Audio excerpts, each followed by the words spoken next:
Why buying Panasonic S5IIX was a bad idea.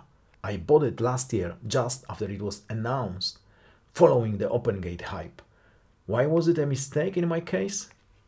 Back then I had two Sony cameras, A6600 and A7 IV, and Blackmagic 6K the original, and plenty of E-mount and EF lenses.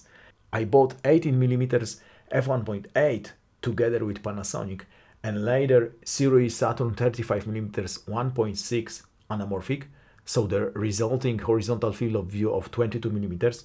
Don't get me wrong, Panasonic S5IIX is a great camera, definitely better video camera than Sony A7 IV I'm recording on, but it turned out it's not a good choice if you are 10 plus lenses deep in E-mount ecosystem.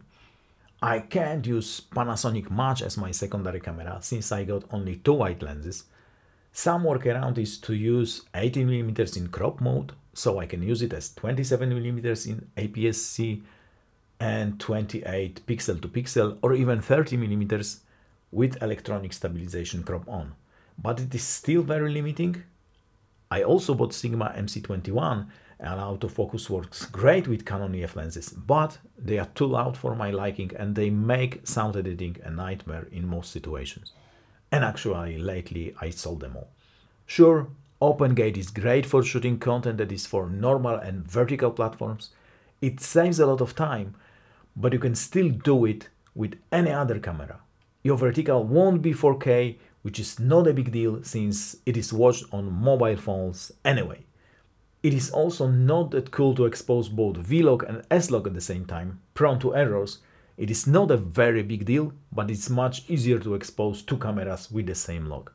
So S5IIX is definitely an excellent camera for the price, great eyepiece, great selection of codecs, USB recording, anamorphic support, OpenGate shooting, and good autofocus. But it does not suit my situation. That's why it's listed for sale and I hope I will sell it soon. In my situation, second A7 IV or even FX6 would make much more sense because I would have all the lenses already. Sure, FX6 is almost 3 times more expensive, but with two lenses I bought for my S5IIX and MC21, I spent like $5,000 without taxes, and FX6 has been 5.5K at the time.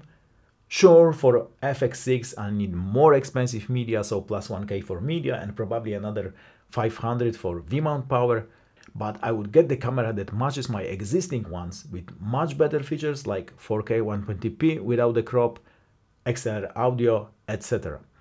Now I can sell my old Panasonic gear for like 3,500 bucks, so it's like 2K short from buying FX6. So, a lesson learned, do not follow the hype and rethink your purchases. It's a lesson for me and for you, but I guess you have to learn this the hard way like myself. But if you plan to buy your first full-frame hybrid camera, then S5IIX seems like the best choice. And I know, Ursa Cine 12K seems like a great camera, but now I'm immune. Cheers, mate!